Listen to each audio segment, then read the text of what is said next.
Yeah, let me just touch on something that kind of encompasses both of the points that you've mentioned, and that is that when you're considering both lifespan and health span, which we might summarize as being the amount of your life that you're actually healthy and functional for. Because obviously, what we're trying to do is prolong that health span where we're living a decent quality of life. We don't just want to prolong our lifespan if we're, shriveled up in bed, just about being kept alive on loads of different drugs. That's clearly not a great quality of life.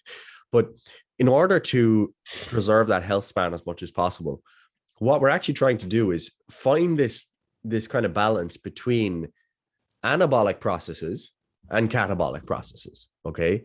And the reason this is really important is because each of those respective directions can exploit pathways that are potentially reducing your risk of disease long term. So, for example, if you're in a very anabolic state, all right, so let's say you're taking loads of anabolic drugs, you're eating loads and loads of food, you're training, lifting all the weights, all that sort of stuff, you're getting the benefits of having extra muscle mass, extra strength, extra bone mass, which we know are super, super important for preserving function into later life, reducing risk of fracture later in life, giving you more of a physiological reserve for periods of illness. For example, if you have one of those lower respiratory tract infections and you're hospitalized for 2 weeks in your 80s, if you've got 20 kilos of body of muscle and fat to spare, then that's not as big of a deal to you as it is to someone who's already super lean and skinny and frail, who's at risk of dying from that hospitalization.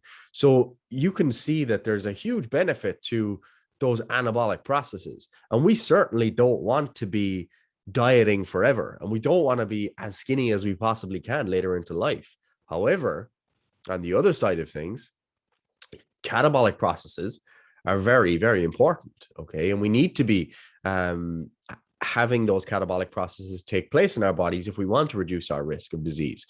An example of that would be cancer is effectively a chaotic anabolic state. It's basically like you turn off or inactivate the off switch and growth just continues, like a runaway train. That's effectively what happens. And that can happen for so many different reasons, such as the switching on or off of particular genes, or just exposure to a chronic anabolic state. That's one of the reasons why if someone's, constantly overeating over time or eating or consuming lots of anabolic drugs, you get an increase in these risks of certain cancers. So that's effectively what it is a runaway anabolic state. And exposure to that catabolic state through caloric restriction or fasting or something like that, that can address some of those factors that could potentially reduce one's risk of cancer over time. However, we might look at that and say, okay, if caloric restriction reduces risk of cancer, then maybe we should just be in a calorie deficit forever. But the problem with that is that you then run into the issue of, well, I'm going to run out of body mass eventually. What are you going to do? Diet forever? Be weak and frail and, be in bed taking anti-cancer drugs and fasting, but have no quality of life? Like, clearly, again, that's not a great thing. And obviously Like, just imagine, like, again, a very easy way to think about that is like you see these like bodybuilders who are absolutely shredded on stage. Like, they're not saying that, oh, the last few weeks they're the most enjoyable weeks of their life. They're like, I feel cold, I have no vitality, I don't want to have sex, I don't want to do all of this stuff. And do you think that's how you want to live the next 40 years of your life? Yeah, probably not. No, not at all. So, and obviously on each of those respective sides of the spectrum, there's other things related to health too. Whereas, if you're in exposing yourself to that catabolic state where, let's say, periodical caloric restriction, where you're in a deficit for a period of time to manage your body weight, obviously you're reducing risk of obesity and obesity related chronic disease, such as diabetes, subsequent cardiovascular disease risk, etc., etc. So on both sides of the spectrum, there's a benefit to be gotten, and you want that to be able to preserve your health span. You want to be able to have enough muscle, have enough bone mass, have enough strength, etc. But you also want to ensure that you're not taking that to such an extreme that you're running into cumulative risk on that anabolic side. So that's the reason why we can't just, say that we're going to take drugs that switch off all the anabolic pathways. Okay, that would be such a simple approach. Unfortunately, it doesn't work. We also can't take drugs that are just going to cause us to grow and be super strong forever and expect no cumulative risk, because again, there's trade-offs there. So it's like this fine balance where we want a bit of both. And some people are going to be willing to accept the trade-offs of one over the other. For example, if you're a bodybuilder, you're clearly leaning in the direction of that anabolic side of the spectrum. And you'll see some people in the kind of functional medicine type world where they'll stay super lean and they'll be really fond of fasting and all this sort of stuff. But you look at them and you say, you know what, you actually look pretty frail, when you're weak, that's not going to serve you too well until later life. So they're maybe leaning more towards that side of the spectrum. So for most of us, we want to take the best of both worlds and try to live somewhere in the middle while dipping in more into one and more into the other at different periods of time. Now, with that said, exercise also kind of feeds into that, where exercise obviously has the benefits of the anabolic, but it also to some degree has the benefits of the catabolic, because there's some degree of a crossover between the metabolic pathways that will be activated by fasting or caloric restriction, for example, and those that will be activated by, for example, aerobic exercise.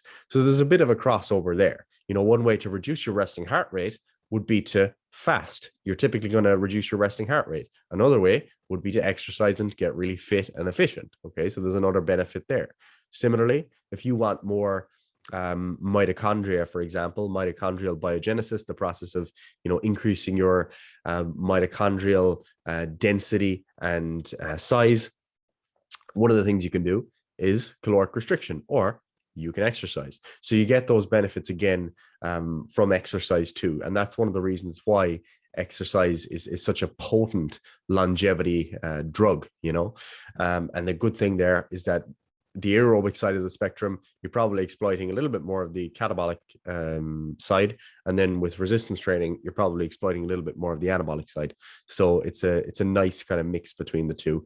Now, obviously, aerobic exercise, it supersedes just that reductionist discussion of the anabolic and the catabolic, because clearly that's just illustrative and it's a lot more complex in practice. And aerobic exercise is also giving you the benefit of strengthening your heart and making your heart more efficient in specific ways. The adaptations to exercise in the heart are quite specific to resistance training versus aerobic training. There's some crossover, but as we've discussed before, with aerobic training, you're generally getting a bit more of a left ventricular kind of eccentric hypertrophy pattern. It makes the heart more efficient. It improves your ability to pump blood out of the heart with each beat. And as you improve that aerobic fitness, it reduces your risk of things like high blood pressure long-term, of sustaining a heart attack, etc. Okay, there's many different parameters that it can affect, but all of them tend to be beneficial for health. So you definitely want to improve your aerobic fitness if you want to reduce your risk of dying of any cause effectively. So yeah, there's not too much else to say about that really, other than the specifics of the exercise physiology, but yeah, you definitely want to be training. Yeah, like we've covered this before. I didn't want to get too bogged down in terms of the training, but basically training is good for health.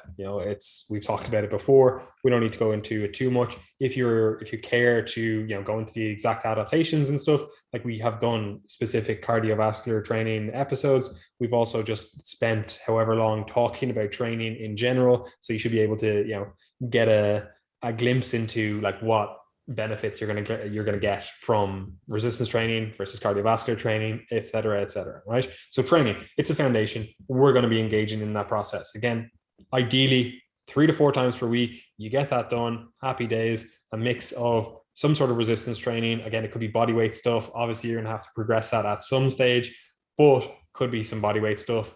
And then some sort of cardiovascular training that could be, again, anaerobic training or aerobic training. We're obviously advocates of a bit of a mix, unless you're obviously trying to be some like specialist in whatever, I don't know, running or whatever. You're going to have to do more specialized work, but just a general health practice. You want to do some aerobic training, you want to do some anaerobic training, you want to do some resistance training. That's going to cover your bases in terms of health in general, in a variety of domains. Obviously, in terms of the metabolic health stuff, you're exercising, you're using all of the stuff that we've talked about, in terms of the cardiovascular risk, again, beneficial there, but also in terms of, strengthening the body for, potential wear and tear in the future, making you more resilient to the stresses of life. And ideally, you're building some muscles so that, again, in your older age, you have that bit of a muscle reserve, a bit of that strength reserve. So again, you have both more years to your life, but also more life to your years, right? So fantastic. That's the training side covered, right?